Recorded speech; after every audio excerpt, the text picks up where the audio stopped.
Hermanos, les quiero compartir una palabra que el Señor me llamó a mi corazón en esta semana y he estado pidiéndole a Dios que me dé las palabras para expresarlas, las palabras correctas para expresar esta palabra a ustedes.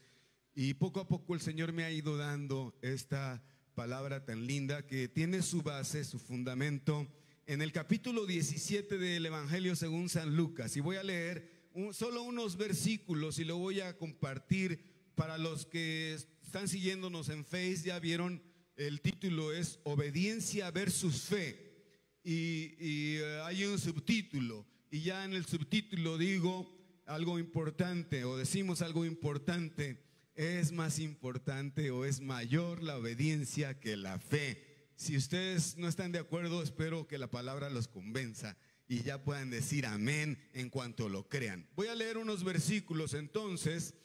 En Lucas 17 dice así: Jesús les dijo a sus discípulos: no se pueden evitar los tropiezos, pero hay de aquel que los causa. Mejor le sería que lo arrojaran al mar con una piedra de molino atada al cuello, que ser la causa de que tropiece uno solo de estos pequeños. Así que tengan cuidado. Y luego les dice, versículo siguiente, versículo 3: si tu hermano peca, repréndelo, y si se arrepiente, perdónalo. Aún si en un día, subrayen eso, peca 7 veces contra ti y 7 veces regresa a decirte me arrepiento, perdónalo.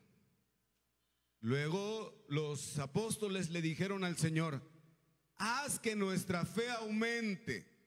El Señor les respondió: si la fe que ustedes tienen fuera tan pequeña como un grano de mostaza, podrían decirle a este árbol: saca tus raíces de aquí y plántalas en el mar, y el árbol les obedecería. Esto es palabra de Dios. En algunas versiones de algunas Biblias se expresa un subtítulo después de mencionar el capítulo, y aquí en la versión que yo tomé dice el pecado, el deber, y luego dice los 10 leprosos. Divide en 4 partes solo esta porción del capítulo 17.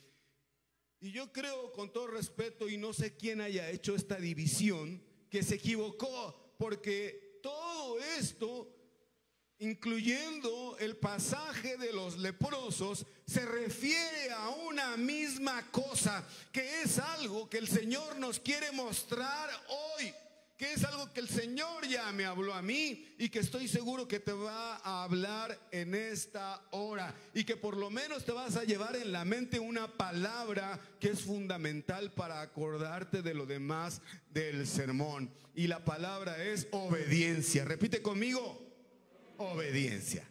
Entonces, ya dije que voy a argumentar por qué creo que se equivocó.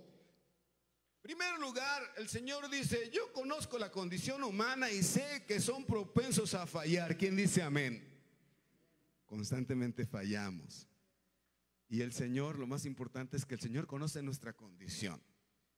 Pero luego dice el Señor, estaba instruyéndoles acerca, ya dije, de la importancia de la obediencia, y empezando por este aspecto tan complicado muchas veces, que es el perdonar incluso a aquellos que en un solo día 7 veces nos han ofendido, y las mismas veces han ido con nosotros y nos han pedido perdón. Dígame si no es difícil perdonar a alguien así, hermanos. A ver, ayúdenme a predicar, hermanos. Es complicadísimo.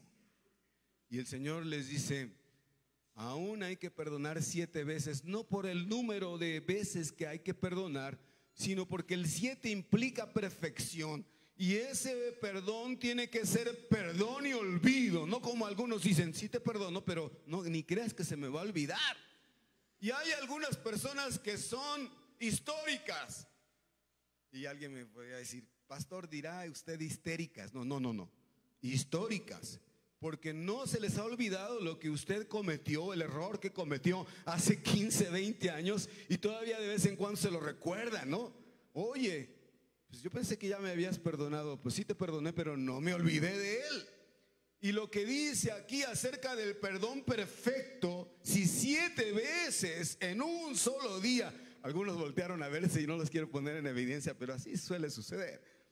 No es el perdón, pero el Señor dice, si 7 veces en un solo día alguien te ofende, pero 7 veces se arrepiente y te pide perdón, tienes que perdonarlo. Ahora, aquí, hermano, la acción es el perdón, pero el mandato, el principio bíblico es observar la obediencia a lo que la palabra de Dios nos está indicando. La obediencia es la clave. Y los tremendos discípulos le dicen al Señor, Señor, aumentanos la fe, porque hacer esto está muy complicado. El detalle es que este versículo para nosotros, incluso yo he predicado de ese versículo aparte, porque no lo entendí hasta que el Señor me dio luz. Decimos, es bueno, ¿no? Pedirle al Señor que nos aumente la fe, ¿sí? Pero aquí no se trata de fe, amados hermanos, se trata de obediencia. Y los discípulos se salen por la tangente, o se quieren salir por la tangente, diciéndole al Señor, Señor, para que yo haga eso necesito que tú me aumentes mucho mi fe. Y el Señor insiste en lo mismo y les cuenta una parábola, que es lo que viene enseguida. Y le dicen, hay un siervo que trabaja todo el día, que es jornalero. Hace un ratito una de las hermanas que llegó me enseñó a su marido con su, ¿cómo se le llama al que se carga acá? Canasta, pero tiene otro nombre en náhuatl que ahora se me olvida, que la he cargado yo en Guerrero. Acompañaba a algunos hermanos que me dice, tiene que ir por las primicias, pastor. Y ya lo acompañaba, íbamos a la milpa ya a cosechar, y él cargaba. Le digo, yo lo quiero cargar. No, ¿cómo cree, pastor? Yo lo voy a cargar. Y entonces va uno arrancando el elote y lo va poniendo acá hasta que se llene, y eso pesa, hermanos, ir caminando. Pero los que trabajan en jornal hacen eso constantemente, llegan, vacían y regresan, y toda la jornada hacen eso, que es lo que hace tu marido.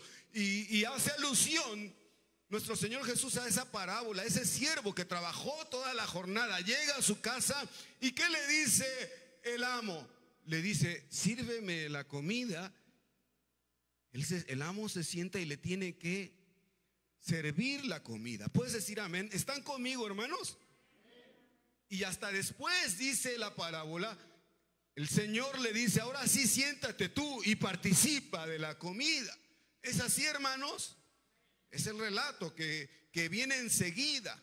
No es después de lo de la fe, hermanos. Es algo que está enseguida en el capítulo. No es un tema aparte. El Señor les está confirmando la lección, que es mucho más importante para aquel siervo obedecer a su amo. ¿Qué les está diciendo el Señor? Resulta que los discípulos se quieren salir por la tangente y le dicen, aumentanos la fe, pero el Señor les dice, a ver, no han entendido que aquí no cantamos hace un momento, Él es el Rey. No cantamos que Él es fiel y es el Rey.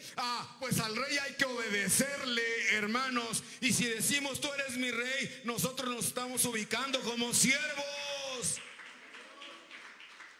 Y el siervo tiene que obedecer. Y les enseña esto. Ellos dicen, aumentanos la fe. Y el Señor les dice, ¿no se han dado cuenta quién les está hablando? El Señor les dice, yo soy el Señor. Yo soy el Rey, obedezcan. Hagan lo que les estoy diciendo. No es un tema aparte.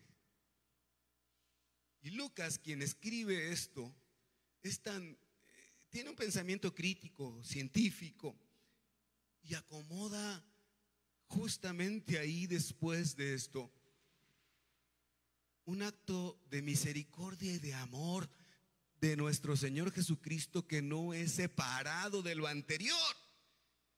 Relata Lucas entonces que llegaron 10 leprosos. Estoy hablando del mismo capítulo, y de lo que continúa ahí se lo dejo de tarea que usted lo lea. Llegaron 10 leprosos. No se acercaron lo suficiente al Señor, de lejos le gritaron, Jesús, hijo de David, ten misericordia de nosotros, sánanos. Y el Señor tuvo misericordia de ellos. ¿Pero qué les dijo? Les dijo, vayan al templo y ofrezcan la ofrenda. Vayan para que el sacerdote los revise. A ver, hermanos, ayúdenme ustedes. ¿Lo sanó inmediatamente? Ayúdenme ustedes a contestar. ¿Lo sanó inmediatamente ahí cuando ellos suplicaron que fueran sanados? ¿Sí o no? No. No tenía el poder para hacerlo. No lo hizo con otros que instantáneamente lo sanó. Pero acuérdense que en qué contexto estaba. Enseñándoles a los discípulos que tenían que aprender lo que hoy tenemos que aprender, que es mayor la obediencia aún que la fe. Y les dijo a los leprosos: vayan, hagan su ofrenda, que los revise el sacerdote. ¿Y cuándo sanaron, amados hermanos? ¿Cuándo qué? Cuando obedecieron.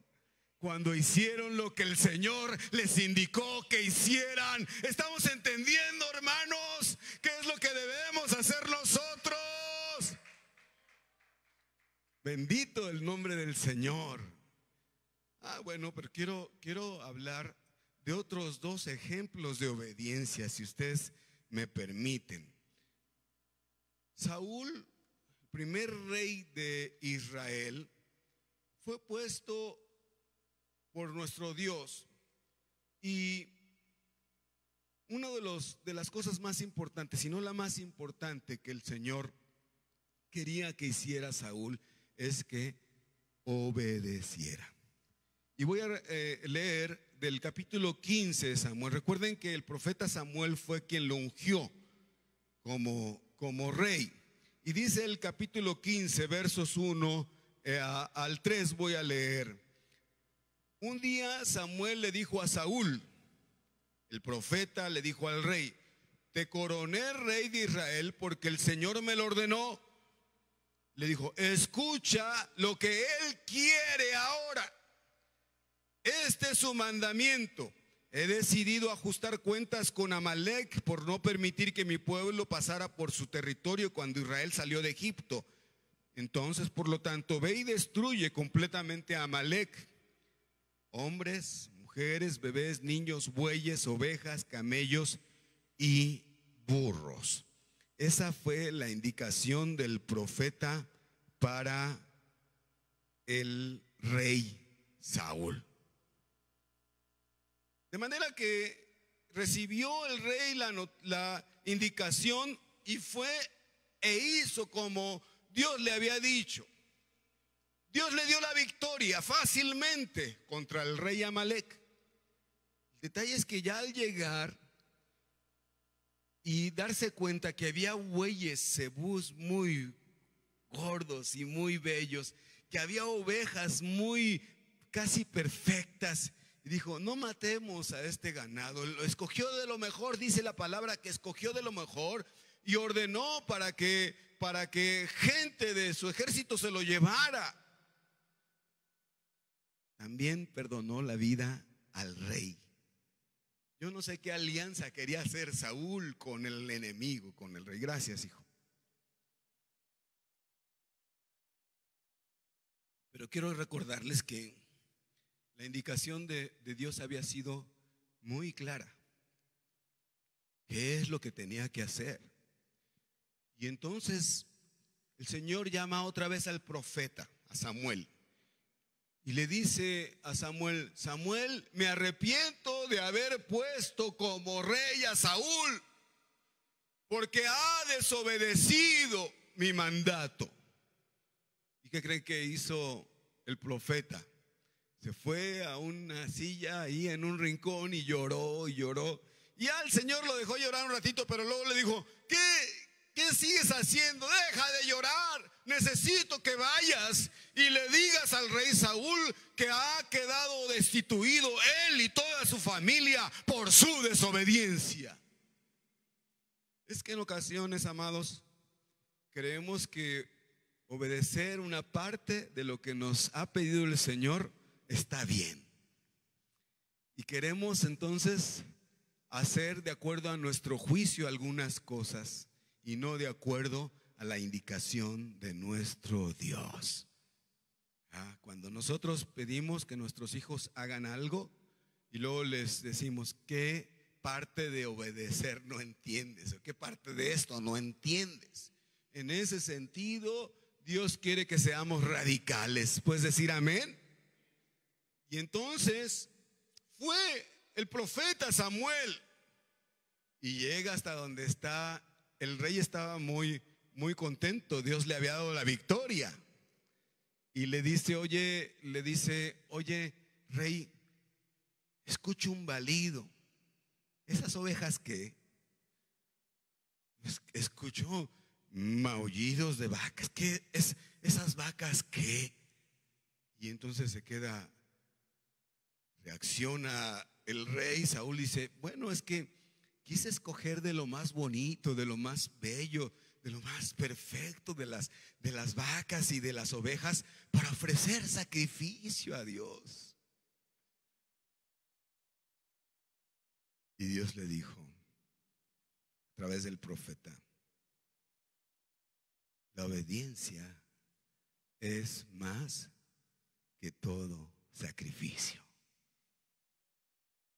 La obediencia vale más que todo sacrificio. Hermanos, ¿estamos entendiendo entonces el valor de la obediencia? Acá en Lucas el Señor les dice a sus discípulos, la obediencia es más que la fe. ¿Quiénes se consideran hombres de fe aquí? Mujeres de fe. Está bien, gloria a Dios, pero la obediencia es mayor. Ahora, en cuanto a los sacrificios, está bien, los sacrificios, el ayuno, que es el que acepta al Señor, nuestra oración, es una vida sacrificial de entrega. Sí, hermanos, es importante, pero es mayor la obediencia. El Señor destituyó a Saúl. ¿Y quién fue el rey? Enseguida, el segundo rey de Israel, David. Quiero hablar de David. En tercer y último lugar, lo que expresa la palabra de Dios acerca de David está resumido en Hechos 13:22. Anótalo. Hechos 13:22. Dice en la Nueva Versión Internacional: tras destituir a Saúl, les puso por rey a David, de quien dio este testimonio: he encontrado en David, hijo de Isaí, un hombre conforme a mi corazón. Él realizará todo lo que yo quiero. Y en otra versión dice, él obedecerá todo lo que yo le mande. La honra y la gloria a Dios. ¡Aleluya! Empezó a reinar David. Y a mí, que me gusta mucho la música y que me considero, bueno, primero fui un levita como ustedes, así es que los levitas de ahora, los ministros, prepárense porque el siguiente paso es el ministerio de la palabra. No dijeron amén, pero yo ya solté la palabra. Yo estaba muy emocionado porque está enseñado, hermanos, que lo máximo y por lo que se fijó el Señor en David es porque era un adorador. A ver, todos lo sabemos, David era un adorador. Compuso muchos salmos, más de 100, hermanos. Cantaba, él tocaba el arpa, el decacordio, le cantaba al Señor.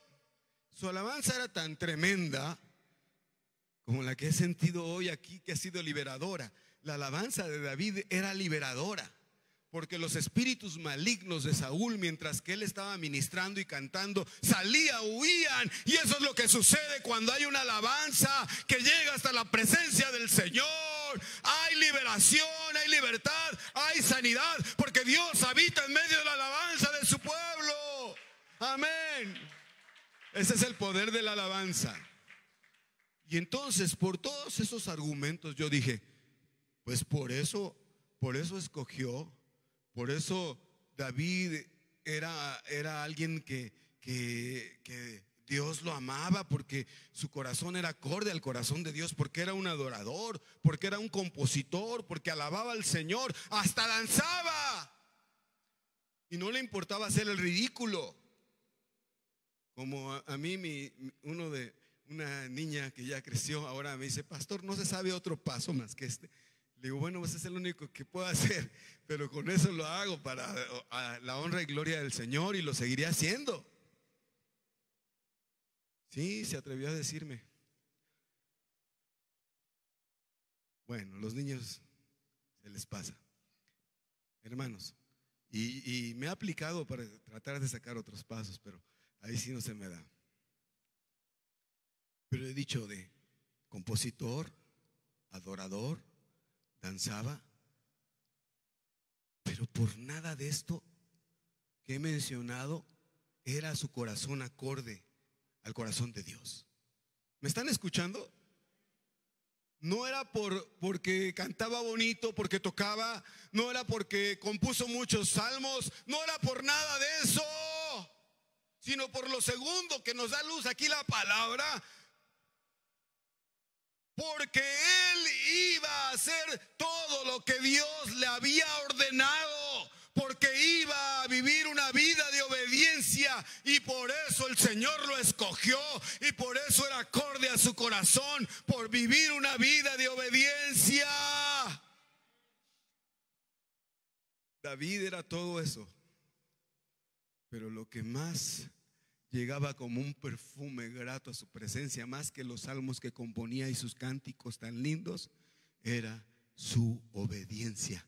Su obediencia era su mejor adoración. Glorifica el nombre del Señor. ¿Ves, hermano? He dicho aquí que no hay que hacer como Saúl, que hay que vivir vidas radicales de obediencia. Porque usted puede decir: para obedecer al Señor, pues voy a medias, voy a hacer esto nada más. No, el Señor quiere que usted viva una vida radical de obediencia a Él, no a medias. Más que la fe, sí, más que la fe, más que los sacrificios, más que su alabanza, es su obediencia al Señor.